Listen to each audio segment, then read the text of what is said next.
at the truth is rightly divide. Budlay gid ang Biblia maintindihan, no? Kag amo na subong aton sa aton Q&A pag itakol natin, no? Ngayong umaga, una sa ating beginning of Soros update, unahin natin to, no? Dapat maliwanagan tayo kung ano ba talaga yung repentance, no? Repentance sa Bible. Dahil na meron ngang katanungan, bakit tayo daw na nag-rightly divide ay hindi na tayo kailangan pang mag-repent, ano?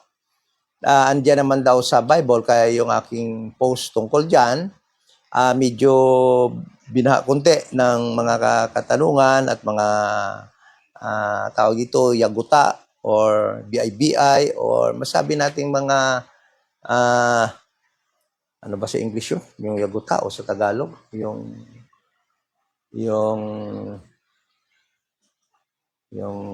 yaguta. Yung hirap kasi magtakala. Hindi naman dinamak yung yaga. Kinakantsawan, no? Kinakantsawan. Maling katuruan daw na sabi ni Paul na kaya pag naligtas, para maligtas ay kailangan mag-believe, no? Sa Gospel of the Grace of God, sa 1 Corinthians 15:1-4. At yun nga ang hindi nila matanggap-tanggap talaga yan, no? Na hindi sila daw mag-repent. Kailangan daw talaga mag-repent dahil nga napakaraming ang verses dyan sa Matthew, Mark, Luke, and John, even in the book of Acts. And even sa kay Paul din ng mga kasulatan, meron din mga word na repentance, but most of them, no, are being understood. Yung sa kay Paul na mga kasulatan about repentance ay being understood, no, out of context. At ito naman yung sa Matthew, Mark, Luke, and Mark and Luke na mga repentance, talaga namang nasa konteksto na it was actually a requirement, no? They are requirement. Repentance is requirement, no? For a person to be saved or a nation to be saved, no? Kung titingnan natin. Kaya nga, dahil nga sa hindi pag-rightly divide, ay magkaroon ng confusion. At sabihin na natin na itong word na repentance sa mga verses na ito, no, plays, no, a very critical role, no, sa kung bakit yung mga tao ngayon ay hindi makabilib kay Apostle Paul, cannot agree with Apostle Paul that salvation in this dispensation of the grace of God is only by believing, no? Sa panahon ng dispensation of the grace of God. Kasi naturo na natin that we are already in the beginning of sorrows. No, sa panahon ng dispensation of the grace of God ay talagang para maligtas ang tao ay mag-believe lamang that Jesus Christ died for your sins, He was buried and rose again the third day. At hindi kailangan yung repentance. Okay? So, yan ang pag-aaralan natin ngayon. At pag after nyan, magkaroon din tayo ng short update sa ating tinatawag na beginning of sorrows. Beginning of sorrows. Okay? So, but before that, let us pray, no? And bow our heads. Ama na banal, sa muli salamat sa extension ng buhay. Lord, talaga namang masarap tumira dito sa iyong ginawang earth. Maganda. At iyong inilagay lahat ng mga bagay to sustain life. Andito lahat. Ang araw, ang buwan, ang ecosystem na nagbibigay sa amin ng buhay. At alam namin na yan ay nasusustina dahil sa iyo. Ikaw ang may hawak ng lahat. Ikaw ang nagkokontrol ng lahat. Kaya sa iyo talaga lahat galing ang aming buhay. At lahat ng buhay sa mundo ito. Salamat, O God, Lord, sa katotohanan na iyong naipahayag sa amin sa pamamagitan ng iyong masalita, kung saan maintindihan namin na kahit itong mundo na iyong ginawa, temporarily been delivered to Satan, at ngayon ay pinamamalakad ni Satan, kaya makita namin lahat ng kasamaan andito ngayon. Apang salamat din na balang araw itong pukunin sa pamamagitan ni Jesus Christ, at darating ang araw na yon pagkatapos ng 7 years tribulation, babalik dito si Jesus Christ upang establish sa kanyang kingdom, sabihin as King of Kings sa buong mundo. Apang salamat, ngunit salamat, O God Lord, na iyo ring pinagtapat sa amin sa pamamagitan ng mystery program na yung inilahad kay Apostle Paul, that you are now saving people and putting them together into one body called the body of Christ. At darating ang araw na iyo kaming ira-rapture upang dalhin dyan sa iyong heavenly kingdom, upang dyan tumira forever. Salamat sa katotohanan na yan, at habang naghihintay kami ng araw na yan sa aming corporate rapture, patuloy kami, O God Lord, na gumagawa naming mga gawain upang ma-edify ang mga kapatiran na members of the Church, the Body of Christ.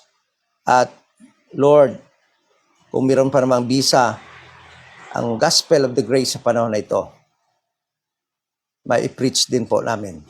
Ikaw lang talaga ang nakakaalam, although na alam namin that we are now in the time called the beginning of sorrows, panahon na tinatawag ni Jesus Christ as the days of Noah, at ikaw ang nakakaalam, O God Lord.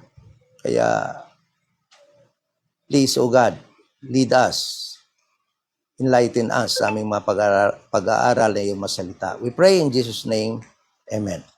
So, yan, no, ang ating pag-aaralan ngayon ay yung tanong na bakit ba tayo talaga hindi na applicable sa atin yung repentance. Dahil itong word na ito ay makita natin, no, na nagbibigay ng confusion at critical na rule kung bakit nga karamihan sa mga tao ngayon ay cannot agree with Apostle Paul's doctrine of salvation by just believing alone, no? Sa death, burial, resurrection ni Jesus Christ. At gusto talaga nilang repent. Gusto talaga nilang gumawa ng something. So, alam nyo, pag ang isang tao ay mag-repent, no? Sinasabi nila mag-repent. Ganyan. No? Ay marami itong application.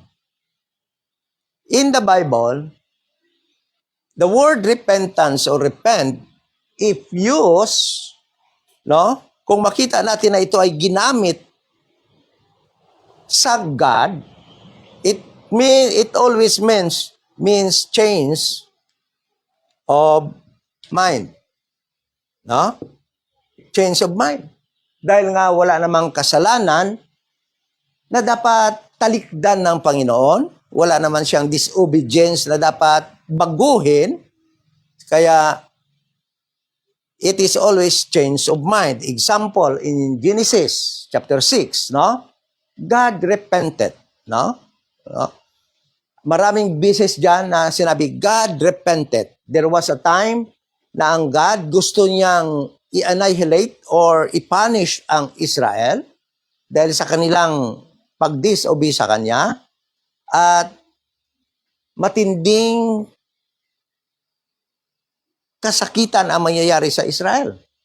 Ngunit ang Israel ay nag-ask ng forgiveness, at sinabi diyan, but God repented, no, of the evil that He was about to do to Israel. Okay? So that is repentance if it is about God. Okay? Change of mind. But itong repent, no? Na dito sa Matthew, Mark, and Luke, ay hindi ito kagaya na change of mind. No? If repentance applied to people, it means nga ang tao, mayroong nagawang masama, mayroong disobedience sa Panginoon na dapat niyang talikdan, dapat niyang iwanan, dapat niyang itigil upang magiging right ulit siya sa Panginoon. And the word repent or repentance in these verses, no, ay tumutukoy lamang sa mga Hudiyo. Dito sa Matthew, Mark, Luke, and John. O, bakit? Bakit mo, Brad, nasabi na ang tumutukoy lang yung mga repent dyan dito sa Matthew 3:2, 3:8, 3:11 at iba pang mga repent na babasa natin dito sa mga libro na ito? Bakit? Dahil pag i-rightly divide natin yung Bible, yung Matthew, Mark, Luke, and John, no, ay panahon pa yun na tinatawag sa Bible na time pass. Okay? Okay? So, ganito yon.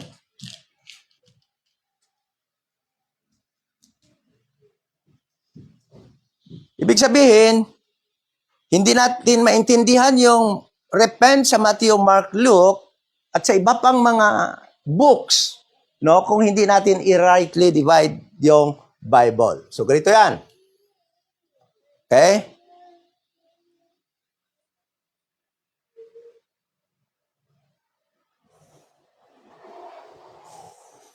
In the Bible, in Ephesians chapter 2, verse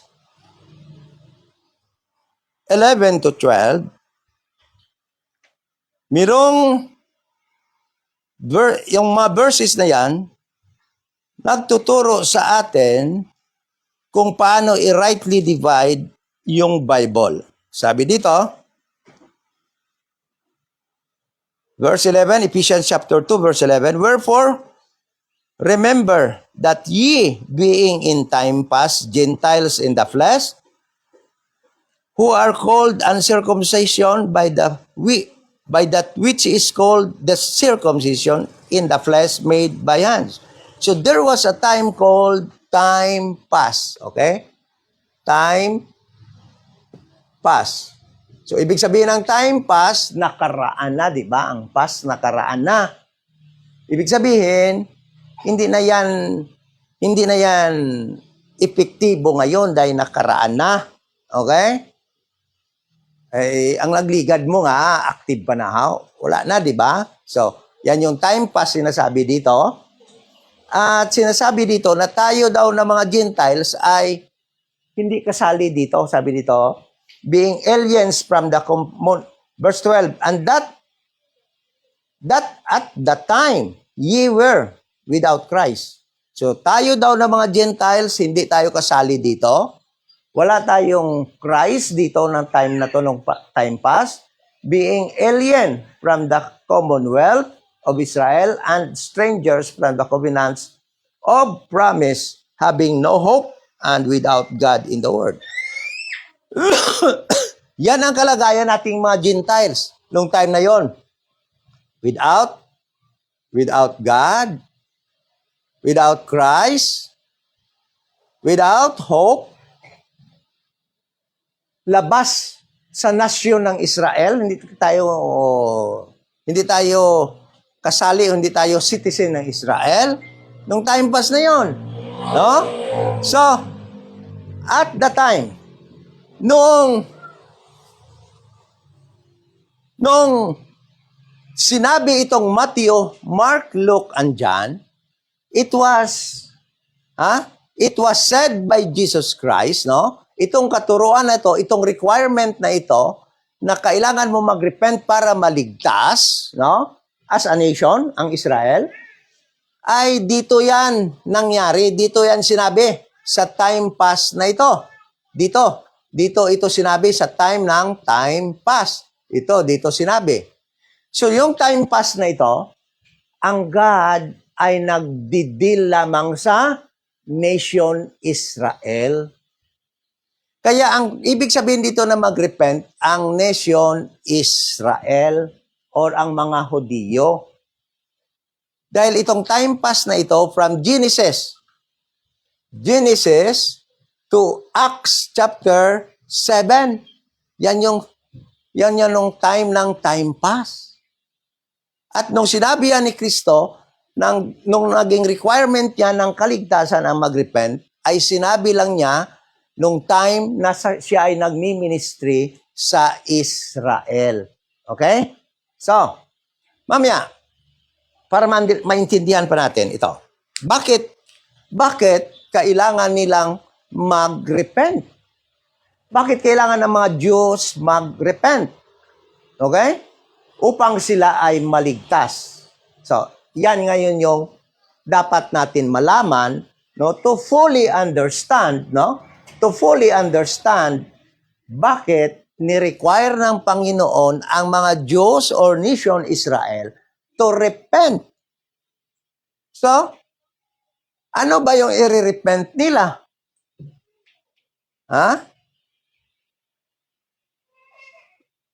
This is not, sabihin na lang natin, no? Kasi, yung iba talaga naniniwala na a change of mind. There is something to be changed. Meron naman talagang dapat sila i-change. No? But this is not only change of mind. That include change of their doings. Kailangan baguhin nila talaga ang kanilang ginagawa. But God, pag sinabi ng God, no? Pag ang word na repent, i-apply mo sa Panginoon sa Bible, makita natin sa Bible, it is always change of mind. Dahil yung kanyang dapat gagawin, hindi pa nagawa, wala pang action talaga, nasa mind pa lang niya na gagawin niya, ay nag-change na yung gusto niyang gawin na nasa mind niya.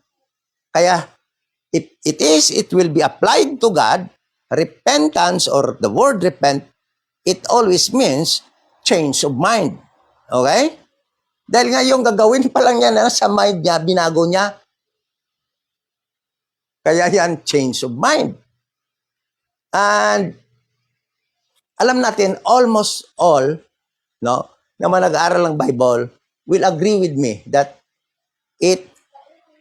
repentance is a change of mind. The problem na hindi ako maka-agree is that when that meaning or that definition of repentance will be applied also to people. Yes, I agree that repentance is a change of mind if applied to God. Kung yan ay makita natin tungkol sa Panginoon. And I repeat, the reason why it is called change of mind because God have something in mind that He will do. Meron siyang iniisip na gagawin, na hindi pa niya nagawa, ngunit nagbago na ang kanyang pag-iisip. Okay? Okay? Nakuha natin? Nagbago na ang kanyang pag-iisip. So, another application sa Panginoon ng repentance. Mayroong isang application ng repentance na word sa Panginoon that means God becomes sorrowful. Nalungkot siya. And that is in Genesis. Okay? Nang makita niya na yung kanyang mga tao na ginawa, na hindi, doon sa Genesis, nakita niya na wala na, talagang 8 na lang ang naiwan na talagang tao yung DNA. Nalungkot siya. It repented God. ang repentance doon, it means, naging sorrowful ang Panginoon. Hindi siya nagsisisi. Na para bang, ay, nagsisi ako dahil ginawa ko ang tao. Ano ba namang God yan kung nagsisisi ka rin lang? Meaning, ang dyan, nagiging sorrowful siya. But, after Genesis, na naging sorrowful siya, lahat ng repentance na makita mo tungkol sa Panginoon na nag-repent, all of them are change of mind. Nagbago ang kanyang isip. Binago niya, hindi, siya mismo binago niya ang kanyang dapat, iniisip niya na dapat gawain, binago niya, tinigil niya, hindi niya itinuloy. Yun. But if repentance will be applied to human or man, it is not only change of mind, but it includes change of action, baguhin ang iyong ginagawa na evil. Okay? So, ito yon. Bakit sinabi ng Panginoon dito sa mga books na ito that repentance, kailangan ng Israel, ng mga Hudiyo mag-repent to be saved? So, let us now begin sa ating study. It is God's desire, no? Or talagang gusto gumawa. Plano talaga ng Panginoon gumawa ng isang nation that is called or to be called nation of righteousness. Isang bansa, isang nasyon, isang grupo ng tao na tatawagin nation of righteousness. Gusto niya talaga gumawa ng ganon. Okay? So, at ang plano ng ganon ng Panginoon na gumawa ng nation of righteousness ay isang time na talaga ang tao ay give up na niya. Because, mabasa natin sa Romans, na talagang gusto niyang, ang lahat ng tao ay give up na siya. Kaya give up na rin niya yung tao. Mabasa natin yan sa Romans chapter 1 hasta hanggang 18. Okay?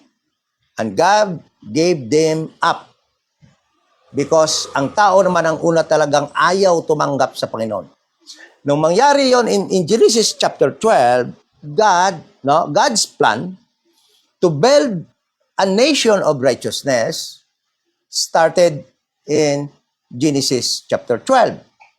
Tinawag niya si Abraham sa Genesis chapter 12. At anong sabi niya kay Abraham sa Genesis chapter 12? Sabi dito,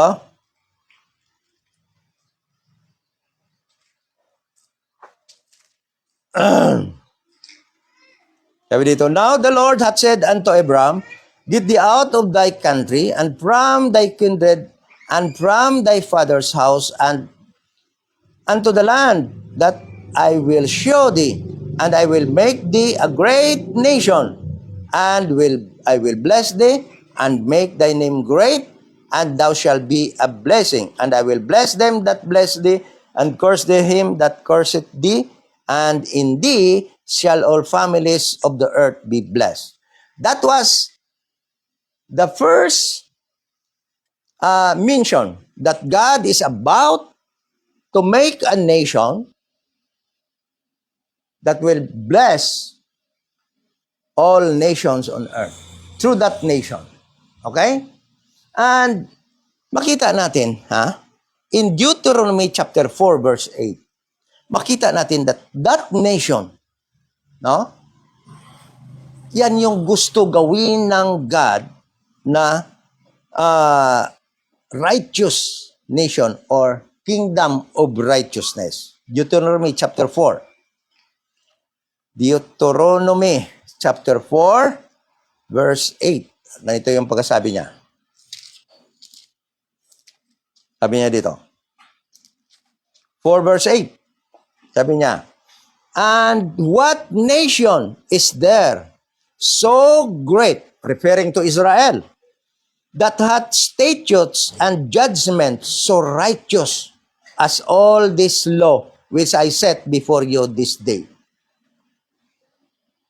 That nation of Israel, na binigyan ng Panginoon ng kanyang laws, no, will become a kingdom, nation of righteousness. Why?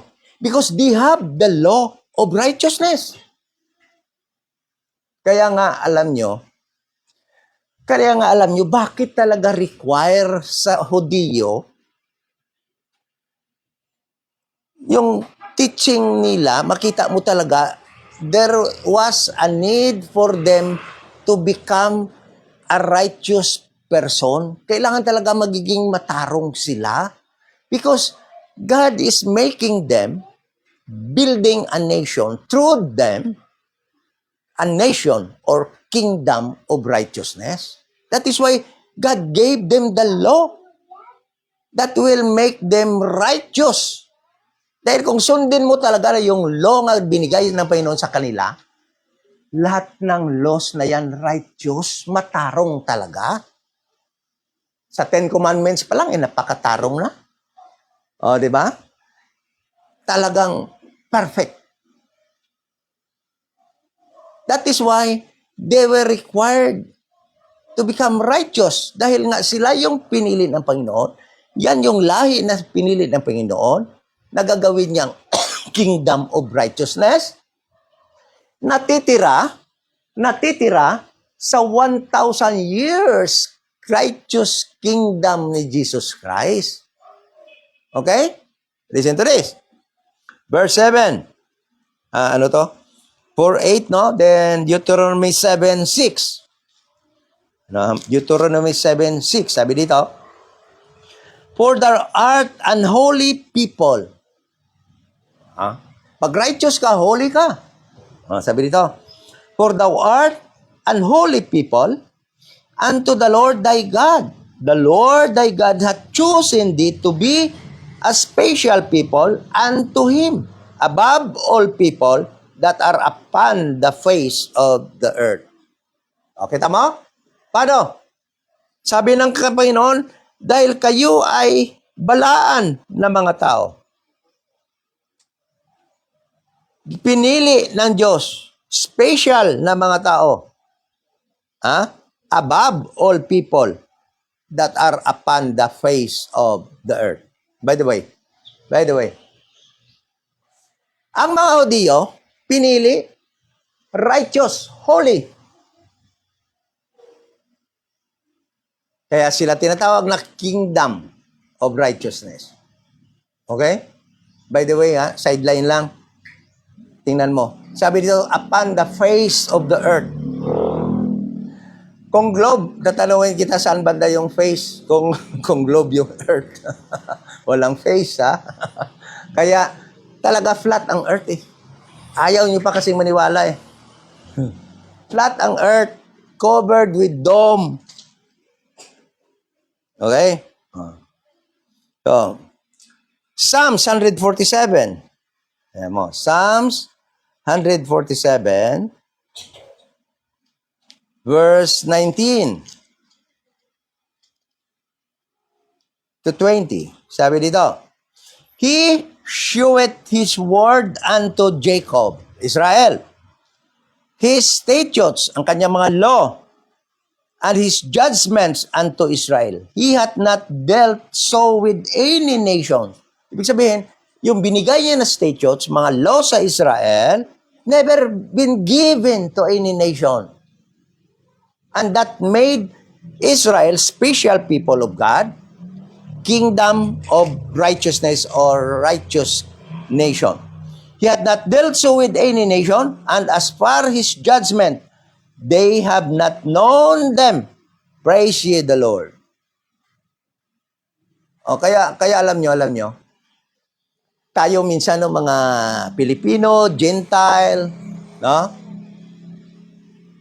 Akala mo mukhang tatalunin pa natin yung mga Hudiyo pag obey ng law.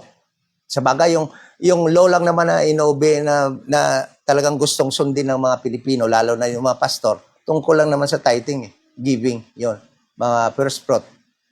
But the truth is, these people only, no? The laws of God, the statutes of God, according to this verse, was given only to this group of people, Israel, for them to obey. Because they were chosen by God as special, righteous nation. The laws of God during the time were not given to any nation. God never dealt any other nation apart from Israel when it comes to giving of laws. Sa Israel lang, they will observe. Kasi sila lang yung ginagawang righteous nation ng Panginoon. Okay? And that righteous nation should live according to the laws of God so that they can maintain their status as being righteous in the sight of God. Kailangan nila magiging righteous in the sight of God. They have to obey all the statutes of God. The statutes and the covenants made by God unto them should be obeyed by these people to maintain, retain their status of being righteous kingdom. Okay? So, and that status, no? And that status of being righteous kingdom being preserved. Kailan niya na-preserve? Umpisa, alam nyo, ganito yon. In Genesis chapter 19, Exodus chapter 19, when these people, no, was brought by God into the wilderness,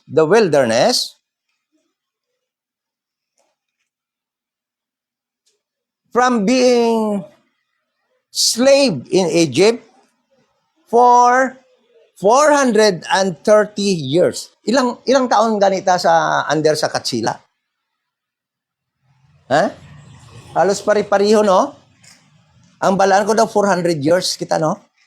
400 years kita nga slave ng sinong lipatan nyo na history nyo. The 400 years bala kita nga under Spain. Okay?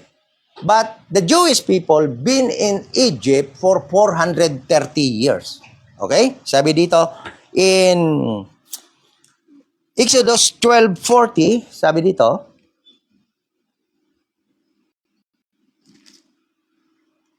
Exodus 12:40. Now the sojourning of the children of Israel who dwelt in Egypt was 430 years. So 430 years, ando doon sila. They were being shaped by God, formed by God as a nation in Egypt as slaves, no? Doon sa Egypt, alam naman natin naging slave sila doon pagkatapos nang wala na si Joseph.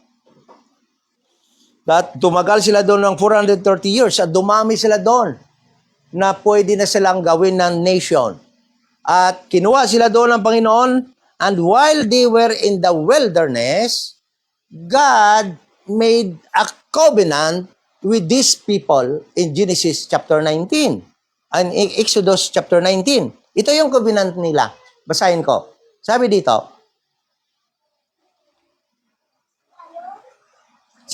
Genesis chapter 19, sabi dito, in the third month, when the children of Israel were, first month kasi sila umalis, no? Tingnan mo ha, third month pa lang ito.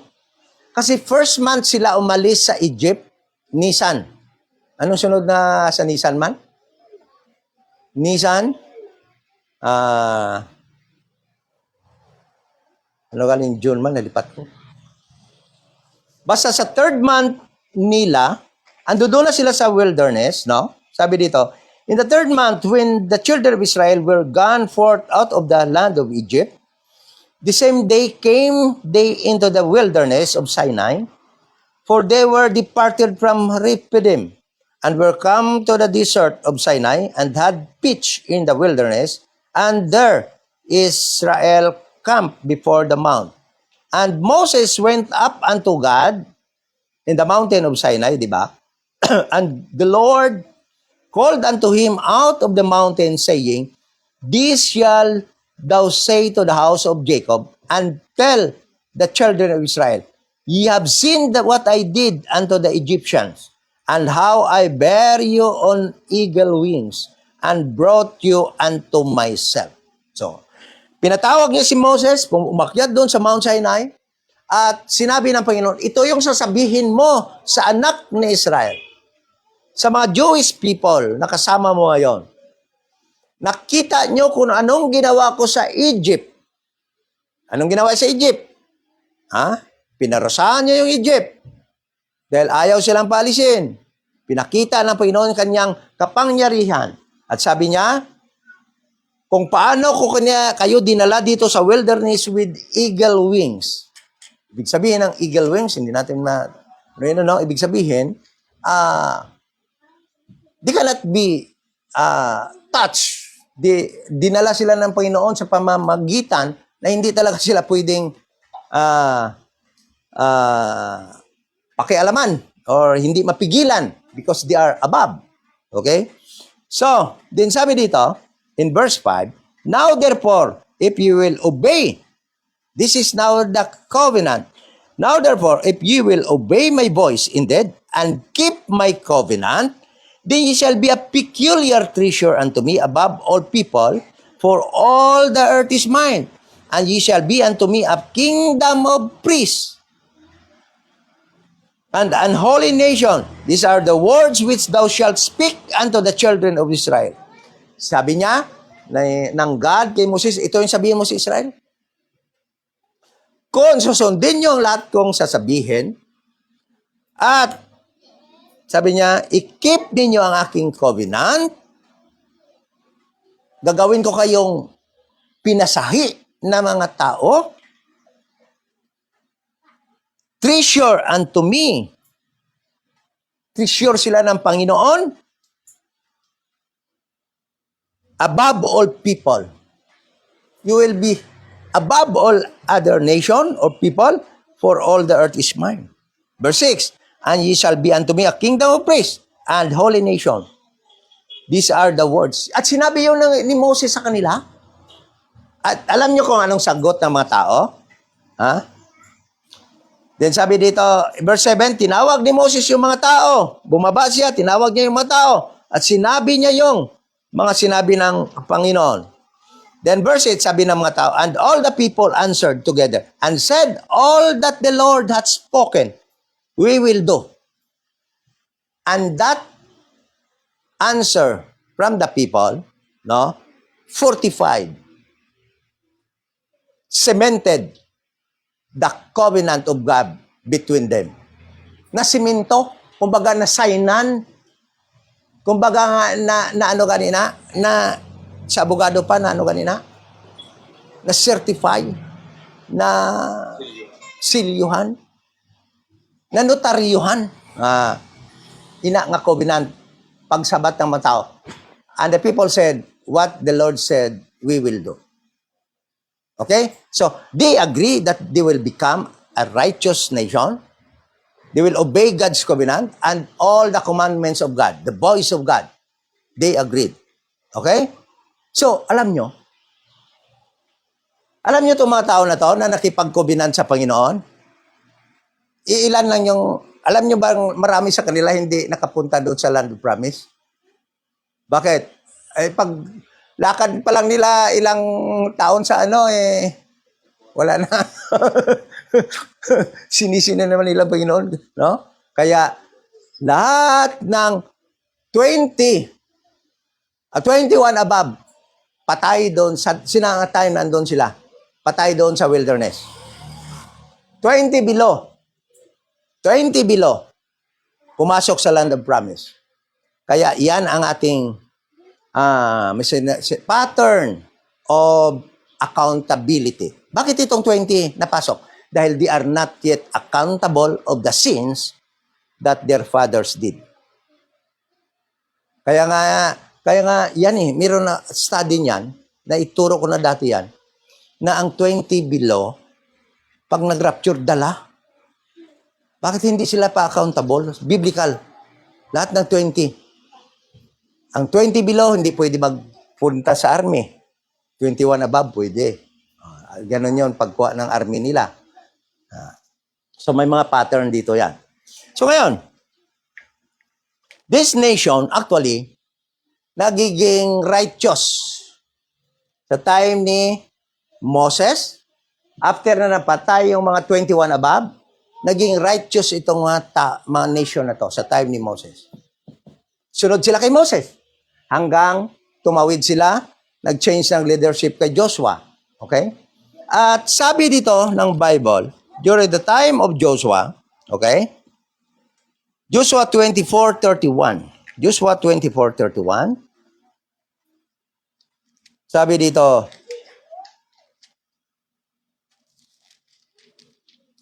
Joshua 24:31, sabi dito,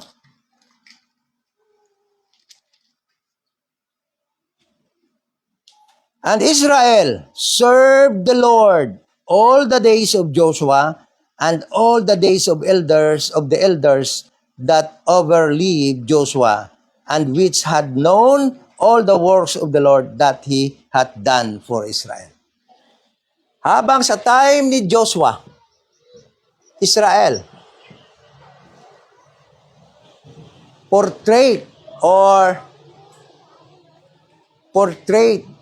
what kingdom of righteousness was. No? Dahil as time na yan, sabi dito, gin-obey talaga nila ang Panginoon. During sa time ni Joshua, kag sa mga elders nga nabuhi, lapaw, lapaw, outlive nila si Joshua. Ha?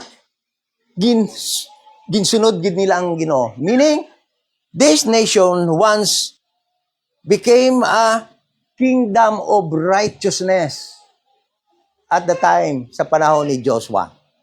Okay?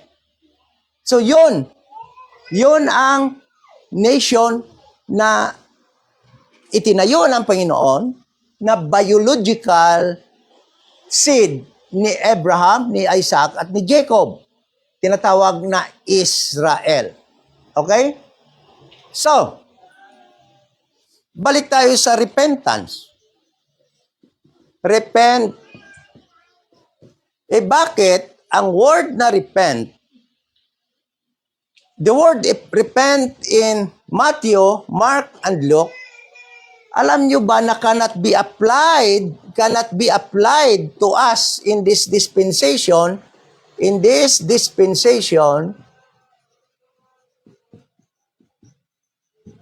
of grace. Hindi pwede apply yan ngayon dito. Ito, dahil the repent in these books, no, was said only by God to the nation Israel. Kaya ang repent dito, ang meaning ng repent dito is not applicable sa tao dito sa dispensation of the grace of God, which is ito yung but now period, ito yung but now. Dito tayo ngayon nakatira. Dito tayo ngayon nakatira sa but now period. Iba ang ating katuruan dito. Si Apostol Paul ang ating apostol sa time na ito. Okay? So, bakit hindi ito applicable? Dahil itong mga repent requirement ng kaligtasan dito sa Matthew, Mark and Luke, isinabi ng Panginoon sa time past, sa Israel. Bakit ang Israel required by God to repent? Dahil nga, dapat magiging righteous nation sila. So, yung pagiging righteous nila, nawala, hindi. Nawala. Yung pag-obey nila na siyang covenant, na siyang kontrata, upang manatili sila na righteous in the sight of God, not in the sight of men, but in the sight of God, ay kailangan, alam nyo, in the sight of God, this group of people righteous as long as they will obey the voice of God. But that righteousness can be lost, mawawala yon pag hindi na sila nag-disobey. Pag nag-disobey na sila. Kaya many times, after namatay na si Joshua at yung mga elders na nag-outlive kay Joshua, ilang judges, ilang beses sila binigyan ng pinadala sa, ano kanina? Sa, na-conquer sila.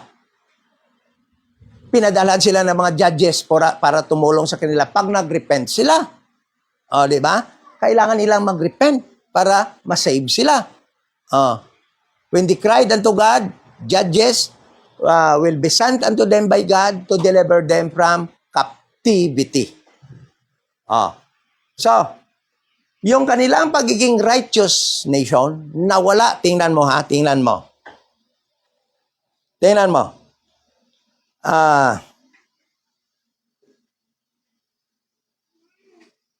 Jeremiah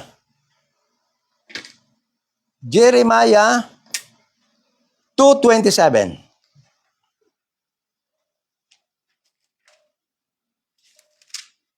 Jeremiah 2:27. Kaya grabe ang hinagpis ni Jeremiah. Sabi dito, Jeremiah 2:27, saying, to a stock thou art my father, and to a stone thou hast brought me forth, for they have turned their back unto me. Tingnan mo, tinalikuran nila ang God. They have turned their back unto me. Ginliso nilang ilalikod sa Diyos. Imbes nga matubang sila sa Diyos, ginliso nila ilalikod unto me. And not their face, but in the time of their trouble, they will say, arise and save us. Grabe na itong Israel. Nagpalayo sila sa Diyos, tinalikuran nila ang Diyos, apang siling sa Diyos, ngunit pag nasa time sila ng trouble, save us. Di ba parang walang hiya? Para yung mga tao sa Congress, di ba minsan? Di ba? Mga walang hiya. So, sabi dito,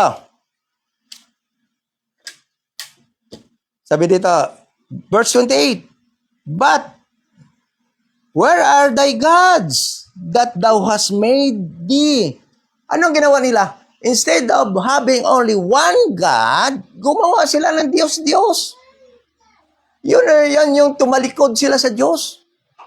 Kasi alam mo, pag pumatay sila, hindi pa yun, kung para sa akin lang niya ha, pag pumatay sila, hindi pa yun para sa Diyos. Heinous crime. Diba ko lang, alam mo, ang daming pumatay dahil sa katarungan, di ba? But ito talaga ang kasalanang ayaw ng Panginoon. Tinalikuran nilang Panginoon, gumawa sila ng Diyos-Diyos nila. Yun ang Israel. Yun yung righteous nation na wala ang kanilang pagiging righteous. That thou hast made thee, let them arise if they can save thee in the time of trouble. For according to the number of thy cities are thy gods, O Judah. Anong ginawa nila? Every cities within Judah. Kung ilang cities, meron silang Diyos-Diyos doon. Meron silang imahe ni Baal. O sino man yung mga God, Diyos-Diyos nila. Tumalikod sila sa Panginoon. Kaya nawala ang kanilang pagiging righteous nation. Then, sabi dito, 29, wherefore will ye plead me? Ye all have transgressed against me, saith the Lord. In vain have I smitten your children. They receive no correction. Your own sword hath devoured your prophets like a destroying lion. O generation, see ye the word of the Lord. Have I been a wilderness unto Israel, a land of darkness? Wherefore, say my people, we are lords, we will come to no more unto thee. Mga Diyos naman kami, hindi na kami magkari sa imo.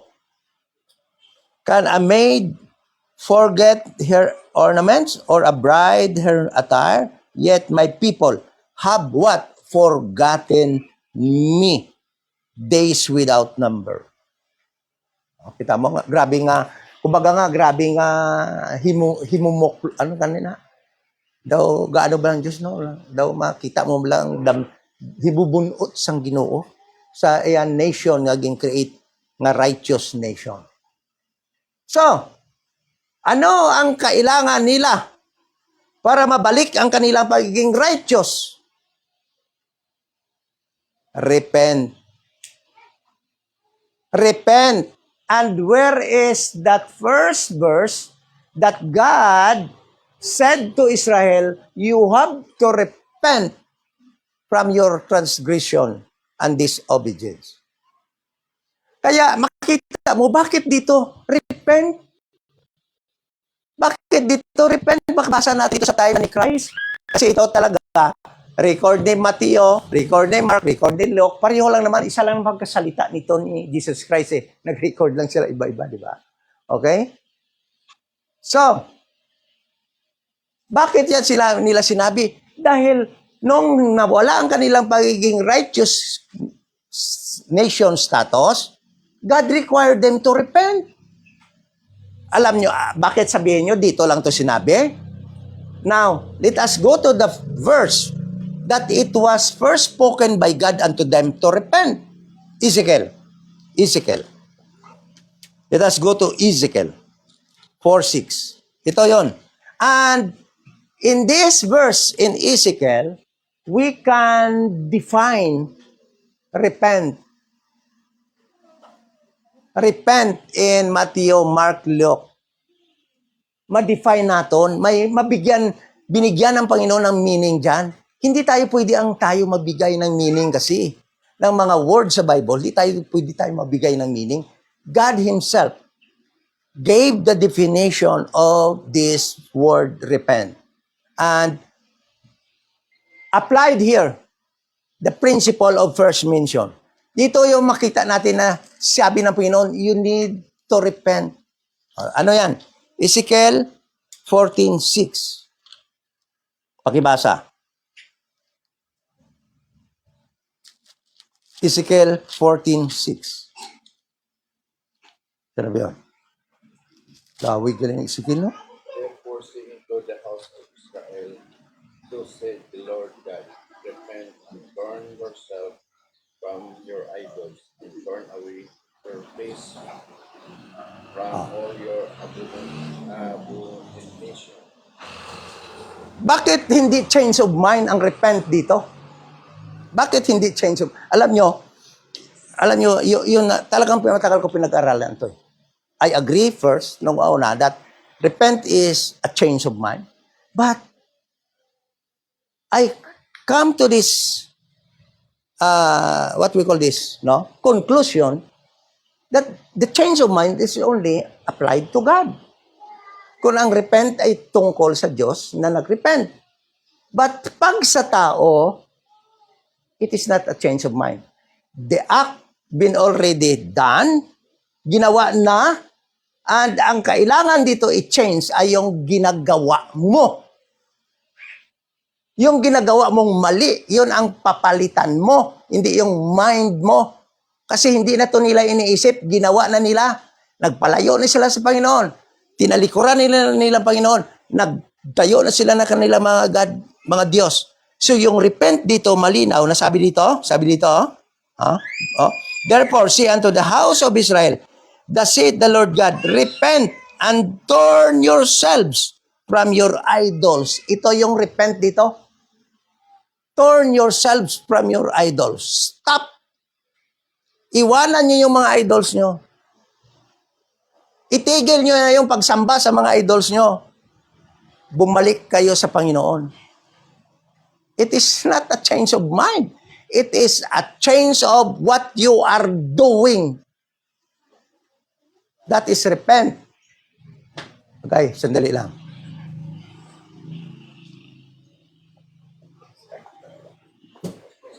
That is repent if applied unto the Jewish people in time past. Magtatanong kayo ngayon, bakit Brad? Iba pa rin yung repent dito sa, mababasa dito sa Romans 2:5. Iba yun.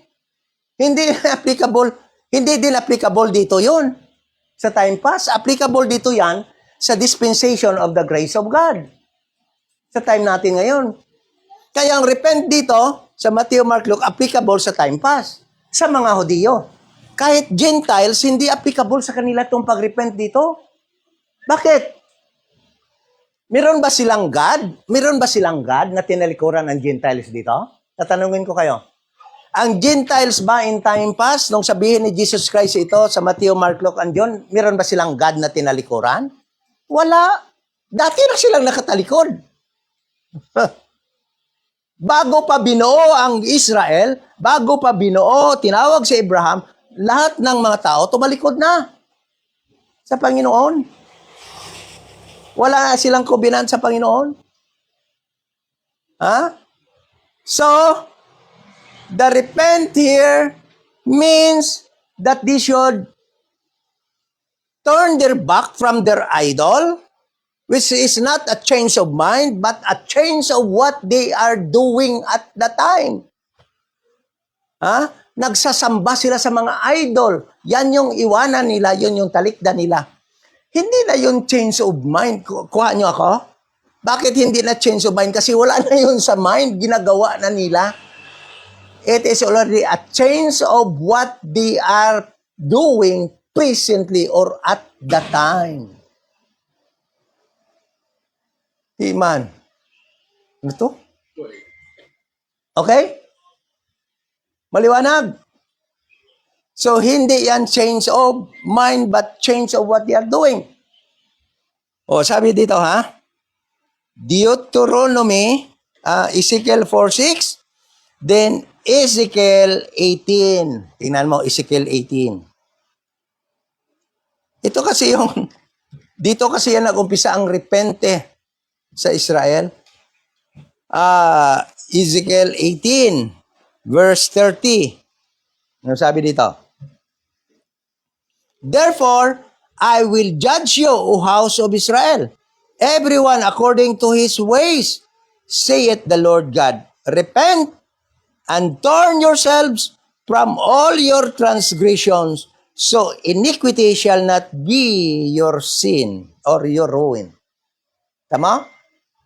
Hiling ng Panginoon, turn away from your transgression. Is it a change of mind? Or a change of what they are doing? Ha? Kasi, para, minsan na ano na ako talaga eh. Repent is a change of mind. Change of mind. Oh, yes. If it is, if the word is applied to God, what God is doing. What God will do. Kasi future yan eh, nagbago nga kasi hindi pa niya nagawa, nag-change ang mind niya. Kaya it is a change of mind. But kung sa tao, ginagawa na niya, sabi ng God, oy, itigil na. Ha? Repent ka na. Ibig sabihin, untatin na ang ginahimo mo. Hindi, wala lang sila ang ginawa nga, untatin ang ginaplano mo lang, naisip mo pa lang, i-change mo mind, wala. Kundi ang ginaobra nila, ay among ginapa, talikdan sang Diyos sa ila. Okay? So kaya nga, nung pagdating, but that status of Israel, the Jewish people, no? Galing dito kay Jeremiah, hanggang pagdating ni Jesus Christ sa Matthew, Mark, Luke, and John, yung status na yan, na hindi na sila special, hindi na sila righteous kingdom, ay dala-dala nila. Kaya, pagdating sa Matthew, sabi ni John the Baptist, in Matthew chapter 3, verse 2, sakto yun na, Matthew chapter 3, verse 2, repent, for the kingdom is at hand. O bakit kingdom? Bakit kingdom? Ibig sabihin ni John, talikdan nyo na ang inyong ginaobra, talikdan nyo na ang inyong Diyos-Diyos, talikdan nyo na ang masama nyong ginagawa, dahil ang kingdom of righteousness, ano ko nang hambal ni John? Malapit na lang. Oh, kuha natin. Pag hindi mo kasi naintindihan tong mula doon sa umpisa, sabihin mo, kaligtasan ko yan. Hindi ito sa iyo kaligtasan. Tungkol ito sa Israel na ibibigay sa kanilang kingdom nila or of righteousness. Kaya sinabihan sila ni John, hindi kayo qualified to receive your kingdom of righteousness na ibibigay sa inyo. Andito na, darating na yung inyong hari, but you still do not deserve to receive the kingdom because you are no longer righteous in the sight of God. Okay? So there is a need for you to repent. Iwanan nyo yung inyong mga Diyos-Diyos na ginawa. Yung mga Diyos-Diyos nyo na sinasamba. Dahil yung status nila na pagsamba-samba sa mga Diyos ay dala-dala pa nila at ang masama nilang ginagawa, dala-dala nila. Ano yung mga ginagawa nila na masama? Sabi doon ano yung last book? Hindi. Last book, bago ng Mateo. Malakay. Anong ginagawa nila dyan sa Malakay?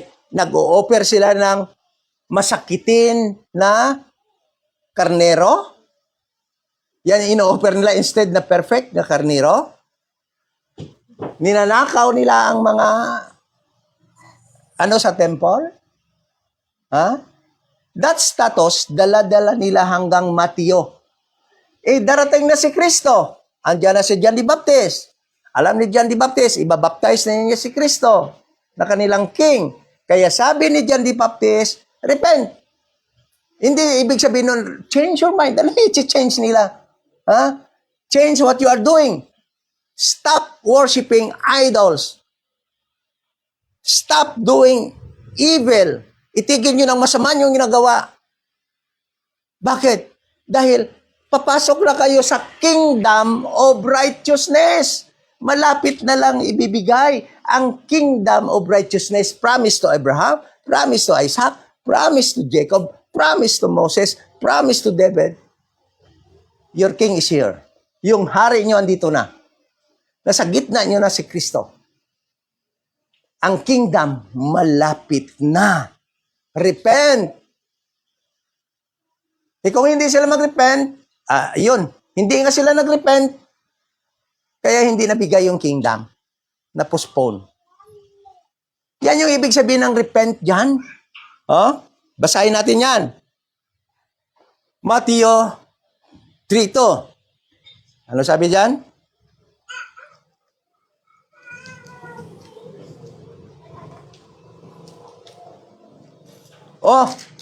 Bago ako makalimot, ito yung ibig ko sabihin. Tayo ngayon sa panahon na to, pag umpisa ng mystery program ni Apostol Paul, ang word na repent na ito dito, hindi applicable kahit kanino, kahit pa sa mga Hudiyo na. Hindi na applicable. Dahil para lamang yon sa time pass. At yung time pass na program, prophetic program, being postponed. Okay? Na-postpone sa Acts chapter 7. So, Matthew chapter 3 to. Sabi dyan,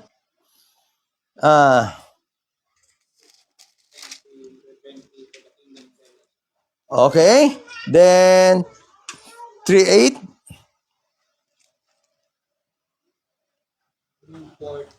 For fruits meet for repentance. Okay? So, yun. It requires works, proof.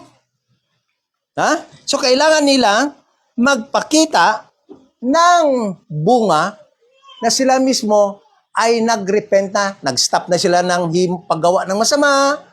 Nag-stop na sila worship sa ila idol. Kailangan yun. Because works must always be vivid. Or kailangan mo talagang makita, visible. Requires proof. So, kailangan makita na talagang tumigil ka na sa pagsamba sa iyong mga idol. Di ba? Kaya, kailangan kagad sila i-baptize. Kaya tawag ng baptism ni John is baptism of repentance. So, hindi para sa atin. Apply kayo ng apply nito, mga repent dito sa Matthew, Luke, Mark, and John. Hindi yan para sa atin ngayon sa panahon dispensation of grace. It's all about the kingdom to be given unto them that these Jewish people na na-fall, nahulog sa kanilang righteousness as chosen people of God, nation ng God, ay kailangan nilang maibalik sa status na yan dahil ibibigay sa kanila na ang kingdom of righteousness na magre-reign si Christ over them as king, as their king, eternal king. Apply kayo ng apply sa inyo to. Kaso ang hirap lang kasi mag-type doon sa mga nagko-comment sa post. No? Ang hirap mag-type. Tsaka hindi pa rin nila paniwalaan yan doon. Eh. Ha? Ang hirap mag-type. But what my concern is for the body of Christ. For the body of Christ that are still confused about this. Kasi meron pa naman talaga may mga members ng body ni Christ na talagang nakukonfuse ba? Bakit may repent doon? Kasi masarap kasi sa feeling eh. Sa totoo lang, kaya madali tayong mauto-uto sa mga baptist, sa mga denomination. Kasi they are targeting your emotion, your feelings. Tingnan mo, into-intoon ka. Lawag-lawagon ka. Si Brad, ako ni, nagamuna na, dabi mo, daw gahabok man tayo ni mo pride black. Sunod, pastor, akon pag ng ano ah. Muna. Nulsol ko gani, gusto ko gani, bawion mo, ano ko gidya nga, pwede uli nyo? wala gida. Targeting your pride. At ito yung repent na ito,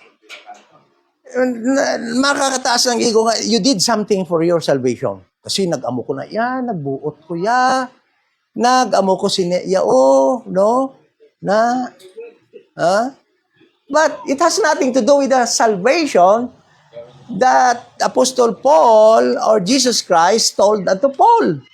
Wala na yan abot sa salvation na ginsugid ni Jesus Christ kay Paul sa time na ito ng dispensation of the grace of God. Yes, we can read much verses about mentioning the word repentance in Paul's writings, in Paul's epistles, but if you check the context, it doesn't talk about salvation. Hindi yan nagkukwento na tungkol sa salvation. Pag ang salvation na sinasabi ni Paul always by believing, by faith alone, in the finished work of Jesus Christ, His death, burial, and resurrection. In 1 Corinthians 15, verse 1 to 4. Yan talaga that is rightly dividing. So, let us consider that we are living not in time past, but we are living in this dispensation of the grace of God na sabi ko nga baka natapos na nga dahil nga nagpirmahan na ng peace treaty between Israel and Gaza brokered with many nations. Andito tayo. Kung andito, wala talagang pakialam na itong katuruan dito dahil this is for Israel.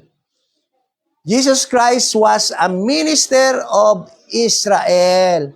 Jesus Christ is not a minister of Gentiles at the time. But in this dispensation of the grace of God, the but now period,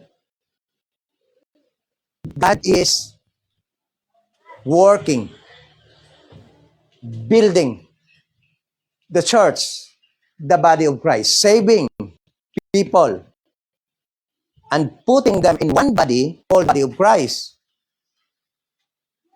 by only one gospel, and that is the gospel of the grace of God. It is also called the gospel of Paul. It is also called the gospel of the grace of God in Acts chapter 20, verse 24, gospel of Paul in Romans 2:16, gospel. That gospel is the death, burial, and resurrection of Jesus Christ in 1 Corinthians 15, verse 1 to 4. So, listen to this. Look. Ito kasi, pareho lang naman ito eh. Ito. Luke 7:3-4. Sabi dito. Dito kasi yon ang pagkasabi talaga na requirement sa salvation.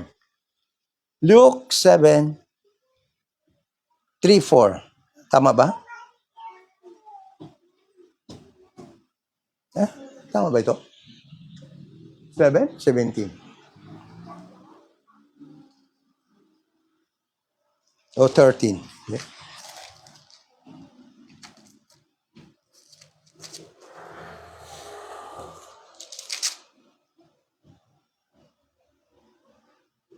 Ano ba yun? Ang repent sa Luke? Pakihanap. 5? 5 siguro. 5. Luke 5. Sabi dito, Luke 5. Ha?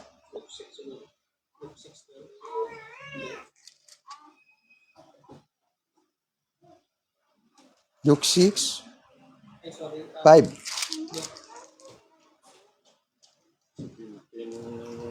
Pray. 17:3.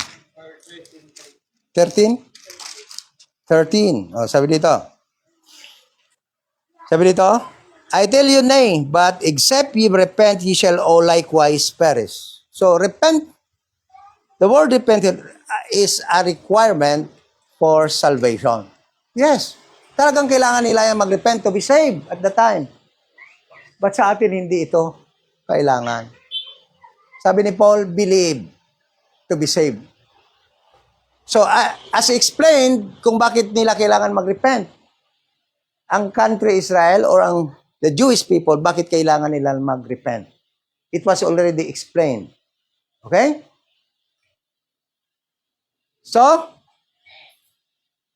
sana maliwanag na hindi na sa atin ito, hindi ngayon ito applicable sa iyo.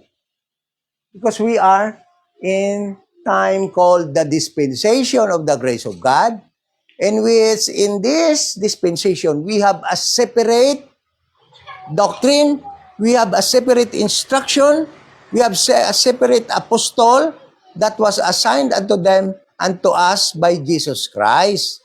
That apostle is no other than the Apostle Paul. Yun.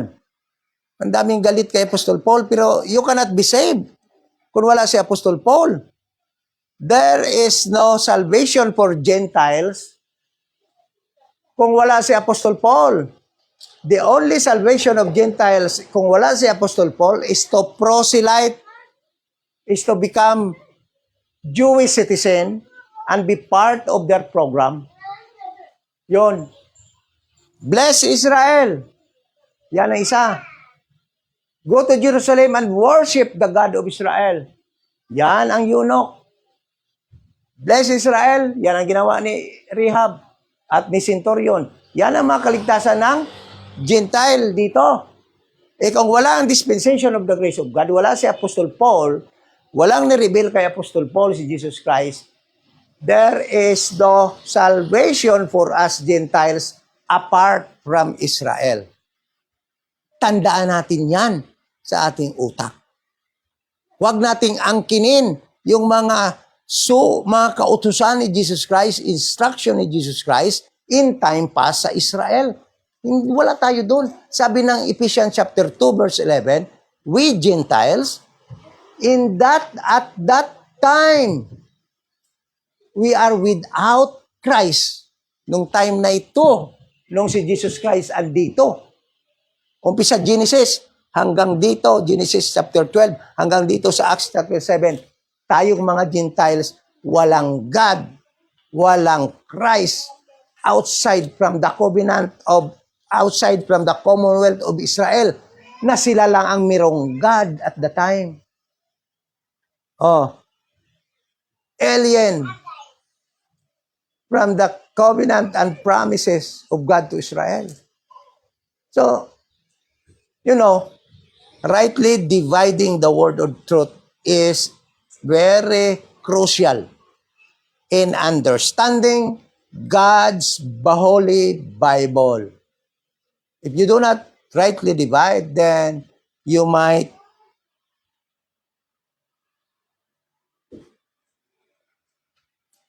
aangkinin mo na lang lahat sa Bible na iyo, kahit na hindi naman sa iyo. Yon. Kuha natin? So, next Sunday, part 2 natin yung mga repentance sa other books, no? Na makita natin. Bakit iba yon sa mga andito? Okay? So, kagaya ng mga repentance na mention ni Apostle Paul.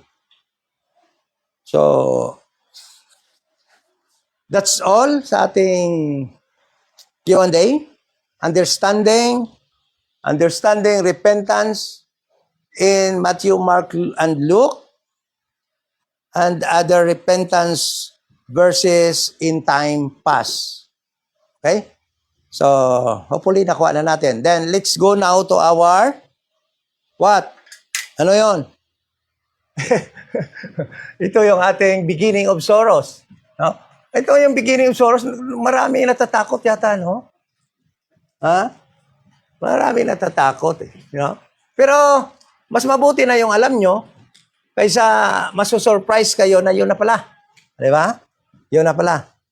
So, the word na ginamit ni Jesus Christ is the beginning of sorrow. Meaning, umpisa in Matthew chapter 24, no?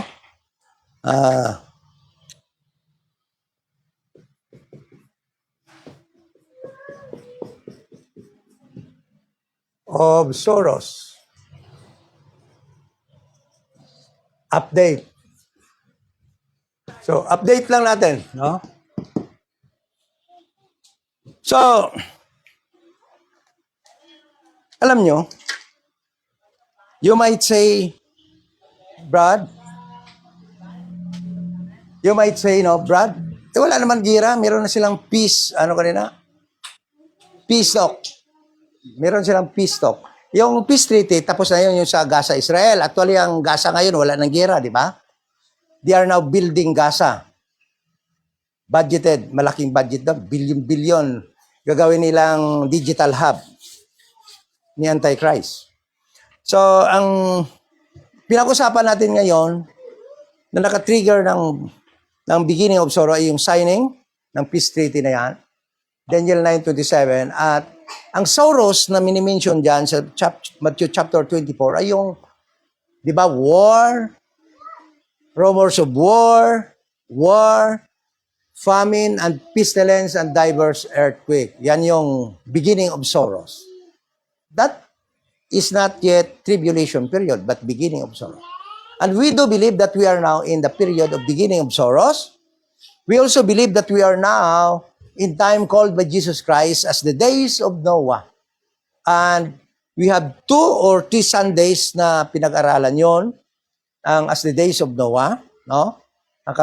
Part 3 tayo dyan, last Sunday, at pwede na meron pa tayong maidagdag, but let us consider this muna, no? Dahil nga napatagal tayo dito sa understanding repentance. So, what we are going to talk about is, some people may think, wala naman mayroong bumaba na. Yung crudo, mukhang pabalik na ito sa normal. But, if the beginning of sorrows, kung na-mention na ang beginning of sorrows was only the beginning, ibig sabihin, yung kahirapan, yung gira dyan, ay palakas ng palakas. Ang gira dyan, hindi mawawala, kundi palakas. Palakas ng palakas hanggang ma-met ang time na magkaroon na ng famine. Di ba? Pwede na, wala ng gira, pero famine na. Dahil nga destroy na ng gira. But, the war that happened, not yet enough to produce famine. Hindi pa naman. Dahil parang nakasurvive pa naman yung tao. But according to study, 500 million or 500 million people ang apektado na talagang magiging total poor worldwide na walang matirahan, hindi halos makakain because of that war. Okay? Yun ang resulta ng study. Ibig sabihin, pa-produce na ng famine. Okay? Sabihin natin, parang natigil naman ang gira 2 weeks. 2 weeks ba? Parang wala na. Meron silang peace talk dito doon sa Pakistan, sa Islamabad. Di ba? Pakistan is allied of Iran. But, nag-offer sila ng place sa ilang kapital, sa Islamabad, na maging venue ng talk, peace agreement between Iran and US. Pero nagtataka ka, bakit Iran and US lang? Wala man Israel, hindi kasali. No? So, kahit anong agree nila, ang Israel hindi naman sumali, hindi pwede pa rin bumanat ang Israel. So, walang nangyari doon. May tigil putukan, medyo pinadaan na yung mga barko sa Strait of Hormuz, bumaba konti ang oil dahil nga depende yung price sa sitwasyon sa Strait of Hormuz. Okay? So, walang nangyari sa talk. Walang nangyari. Okay? They are now preparing for another wave of attacks. Meron na isang barko na naman, yung ano ba yun? Basta isang barko na naman na dalawa na ando doon na carrier, meron naman pinadala ang US pangatlo na barko. So, the beginning of Soros does not signify na wala bala nag-suggest na war will stop before famine be delivered. So, ibig sabihin, talagang yung gira na yan, magpo-produce muna ng famine, whether ma-stop yan o maglalakas pa rin. Di ba? So, kaya expect sang banatan na naman sa mga araw na susunod. Tapos, maghihirap na naman dahil alam niyo yung Strait of Hormuz? Kumbaga, kung mayroong land mines, mayroon palang water mines na nilalagay din dong mga Oo. So, pag na-touch yan, barko sasabog doon, puputok yung mga Ha? Missile? Oo. So, ibig sabihin, pahirap pa rin talaga ito hanggang mag-produce ng famine, then pestilence. Pestilence. Another thing, in this beginning of Soros, even before pa, makita natin that yung mga lahat ng kailangan ni sino yon? Ni Antichrist to reign being prepared. Yung mga kailangan ni Antichrist, yung surveillance, yung one eye, is everywhere. Yung one eye sign, yung sa Illuminati, andyan yan lahat, everywhere. Yung digital currency being implemented already in 130 countries. Digital currency. Okay? So, ano pa? Social credit system. 100% being implemented in China. Ito na yung magiging flow ng transaction pagdating sa 2030. Ina-apply yan lahat ng United Nations. And we are part of United Nations. Digital wallet. Na dyan lahat nakatago ang mga information. Digital ID. Control ng rain.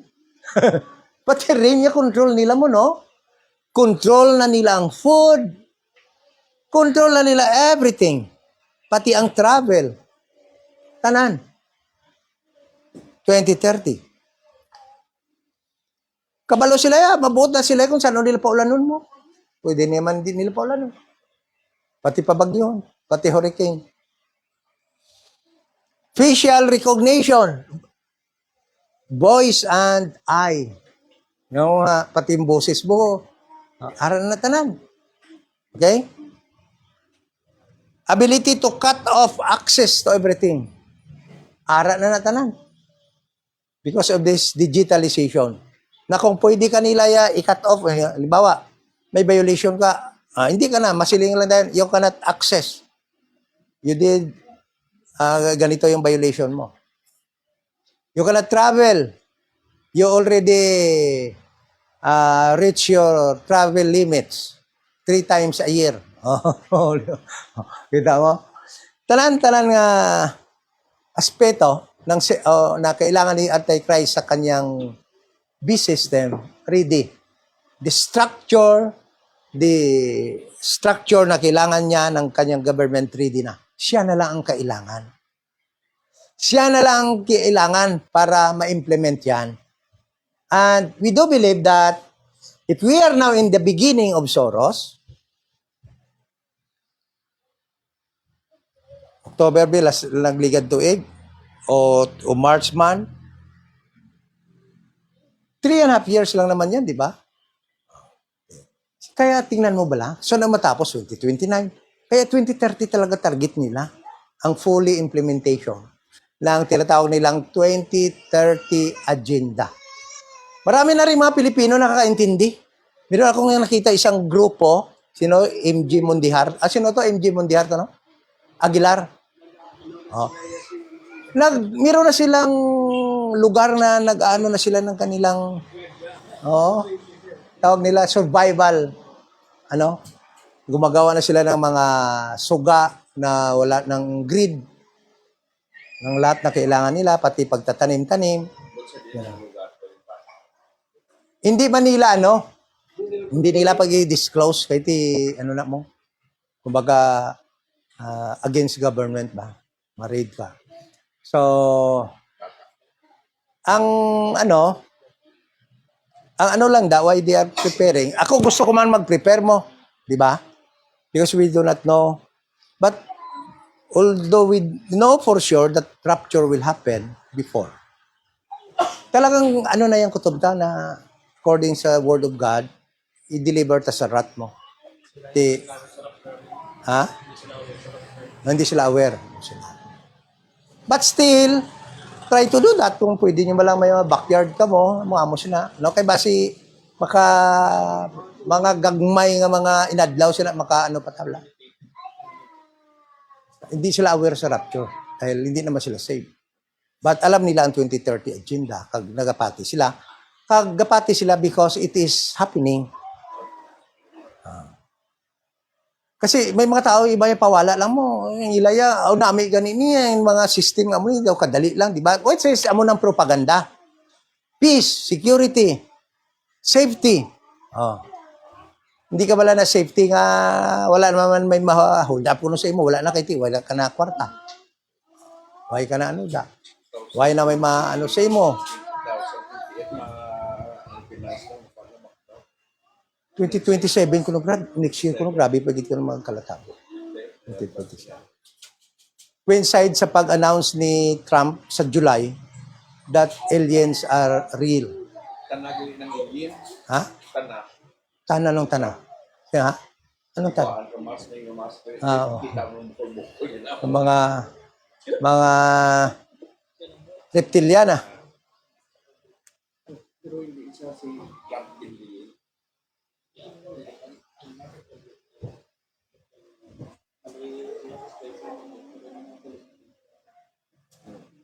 So, beginning of Soros,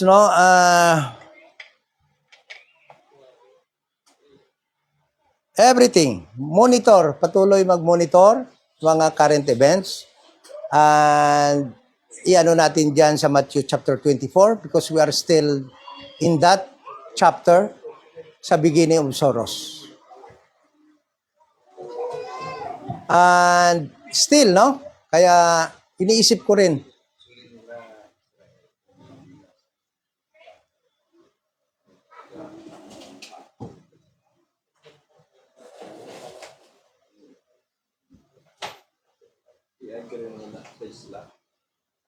okay, so that's all sa ating Bible study. Sana na meron kayong mga katanungan dyan online, sulat nyo lang at sisikapin nating masagot yan. Thank you so much sa pag-attend online sa mga kapatid nandito ngayon. Let us pray. Ang banal, salamat Lord sa Bible study. Salamat sa mga kapatid na nag-join sa aming Bible study. Salamat sa kanilang interest, kanilang join as member of the Church, the Body of Christ, na ang purpose para ma-edify kami at may preach namin kung may epekto pa sa ngayon. Lord, ang gospel of the grace of God, that Jesus Christ died for our sins, He was buried and rose again the third day. At kung paniwala kami dyan, mag-believe kami dyan, ay makaangkin kami ng kaligtasan. Thank you din sa food naming pag-ambitan subong tanghali. We pray and thank you in Jesus.